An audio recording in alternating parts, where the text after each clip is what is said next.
നമുക്ക് എല്ലാവർക്കും വളരെ പ്രിയപ്പെട്ട കുഞ്ഞികൃഷ്ണൻ മാഷാണ് നമ്മളോട് ഉള്ളത്. നമ്മുടെ പ്രിയപ്പെട്ട മജിസ്ട്രേറ്റ് അല്ലെ, അങ്ങനെ പറഞ്ഞാലായിരിക്കും എല്ലാവർക്കും അറിയുന്നത്. ഇപ്പൊ എന്താണ് പുതിയ വിശേഷം? ഇപ്പൊ 4 സ്റ്റോറി സിനിമയുടെ പൂജയുമായി ബന്ധപ്പെട്ടാണ് നമ്മൾ പോകുന്നത്. എന്താണ് 4 സ്റ്റോറിയെ കുറിച്ച് പറയാനുള്ളത്? എന്താണ് 4 സ്റ്റോറി? ഷാനാണ് അതിന്റെ തിരക്കഥയും അതുപോലെ സംവിധാനം ചെയ്യുന്നത്. ഒരു പുതിയ യൂത്തിന്റെ സിനിമയാണ്. ഇതിൽ എന്താണ് യൂത്തിന്റെ? ഞാനൊരു യൂത്ത് ആയിട്ടുണ്ടാവും.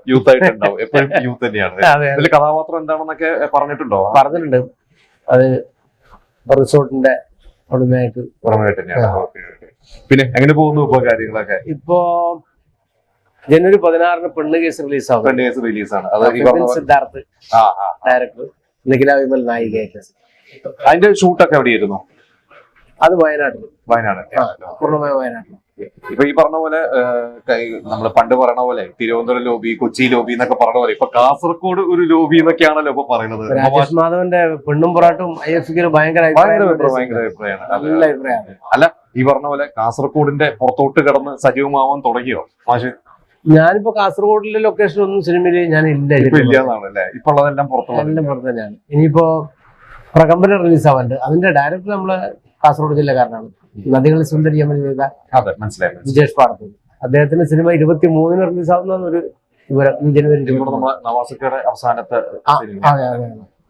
പിന്നെ ഈ ഏഷ്യാനെറ്റിലൊരു സീരിയലിൽ ഒരു ഗസ്റ്റ് ആയിട്ട് ഉണ്ട്. ഏതാണത്? അതിന്റെ പേര് ഈ പുഴയും കടന്നു. ഈ പുഴയും കടന്നു. അതൊക്കെ ഗസ്റ്റ് റോൾ ആണ്.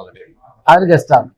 അവര് ആദ്യത്തെ ഒരു കുറച്ച് എപ്പിസോഡിൽ മാത്രമേ ഉണ്ടാവും. അതെന്തുകൊണ്ടാണ്? അപ്പൊ ഞാൻ പറഞ്ഞത് ഒരു ഗസ്റ്റ് ആയതുകൊണ്ടാണോ അത് ത്രൂ ഔട്ട് വേഷം?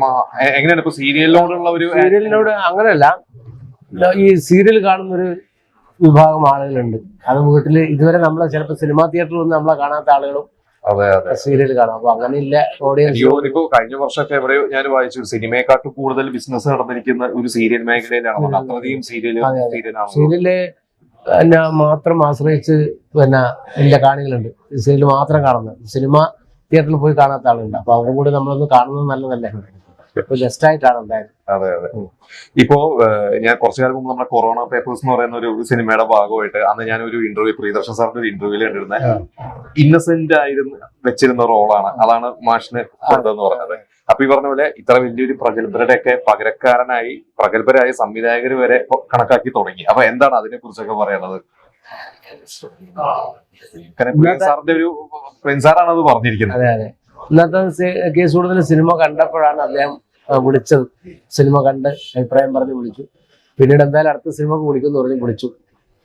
അപ്പൊ അതിന് വലിയ സന്തോഷമല്ലേ? പ്രിയദർശൻ സാറിനൊപ്പം നമ്മുടെ സിനിമയിലേക്ക് വിളിക്കാൻ പറഞ്ഞു. സന്തോഷമായി. ഈ സിനിമയിലേക്ക് വരാൻ വൈകി തോന്നിയിട്ടുണ്ടോ? അല്ല,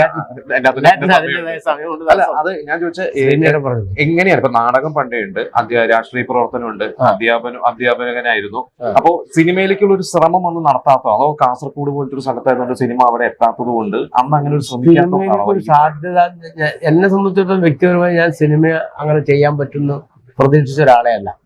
ശ്രമിച്ചിട്ടില്ല. ഇല്ല, അതിനുവേണ്ടി ആഗ്രഹിച്ചിട്ടില്ല, ശ്രമിച്ചിട്ടുമില്ല. ആഗ്രഹിച്ചിട്ടില്ല പറഞ്ഞാല് നമ്മള് ഈ സിനിമ എന്നെല്ലാം പറഞ്ഞ സിനിമയിൽ അഭിനയിക്കുന്ന ആളുകളെ കുറിച്ചിട്ടുള്ള ആളുകൾക്ക് ഒരു ധാരണ ഉണ്ടല്ലോ, ഇങ്ങനെയുള്ള ആളുകളാണ് സിനിമയിൽ അഭിനയിക്കേണ്ടത്. രൂപമാണോ? രൂപവും സൗന്ദര്യം ഇതെല്ലാം ഇതിന്റെ ഒരു ഭാഗമാണ് എന്ന് ആളുകൾ വിശ്വസിക്കുന്നുണ്ടല്ലോ.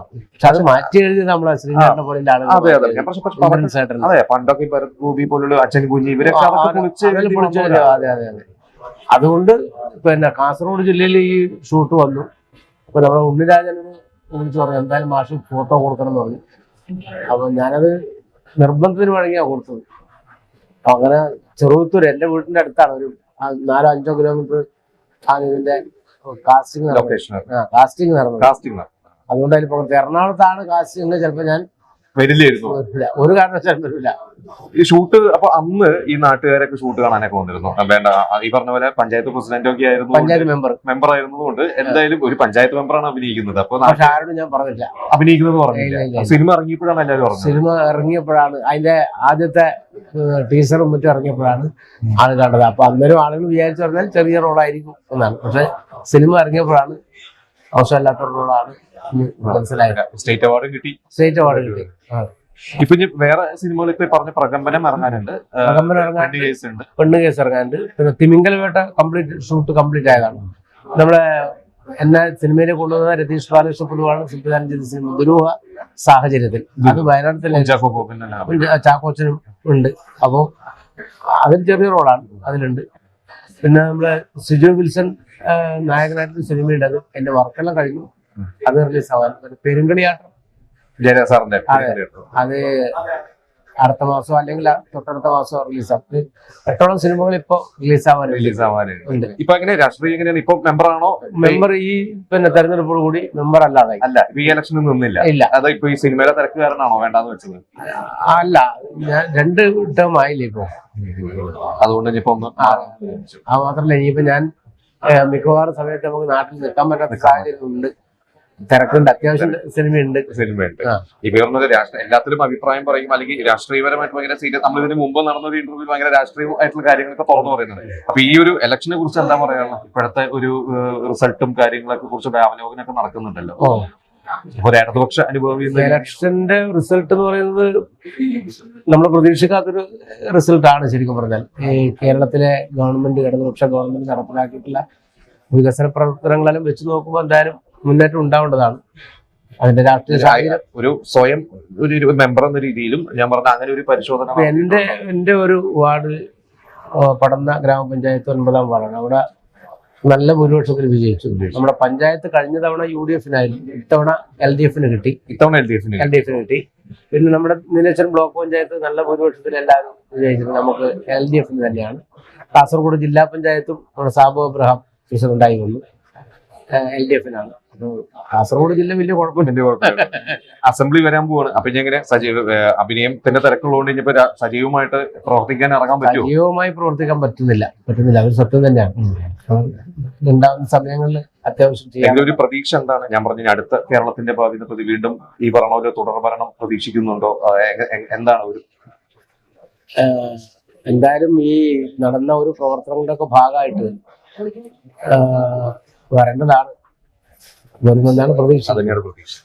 അപ്പൊ എന്തായാലും നടക്കട്ടെ. ഈ പറഞ്ഞ പോലെ രാഷ്ട്രീയത്തിന്റെ കാര്യങ്ങളും അങ്ങനെ സംഭവിക്കട്ടെ, സിനിമയുടെ കാര്യവും അങ്ങനെ സംഭവിക്കട്ടെ. ഇനിയും ഗംഭീരമായിട്ടുള്ള നമുക്ക് എന്താ പറയാ തിരക്കായിട്ട് ഇനിയിപ്പോ കൊച്ചിയിലേക്ക് മാറാൻ ഉദ്ദേശമില്ല. ഇല്ല, ഞാൻ എന്റെ നാട്ടിൽ തന്നെ. അതിനൊരു മാറ്റവും ഇല്ല. നേരെ വീട്ടിലേക്ക്. ഇന്നിപ്പോ ഇത് കഴിഞ്ഞു, വൈകുന്നേരം നാട്ടിലേക്ക് ഓക്കെ.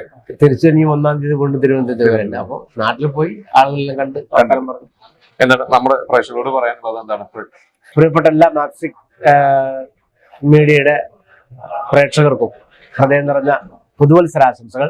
എല്ലാവർക്കും നല്ലൊരു മത്സരം ഉണ്ടാവട്ടെ എന്ന് ആത്മാർത്ഥമായി ആഗ്രഹിക്കുന്നു. ഓക്കെ. Happy new year.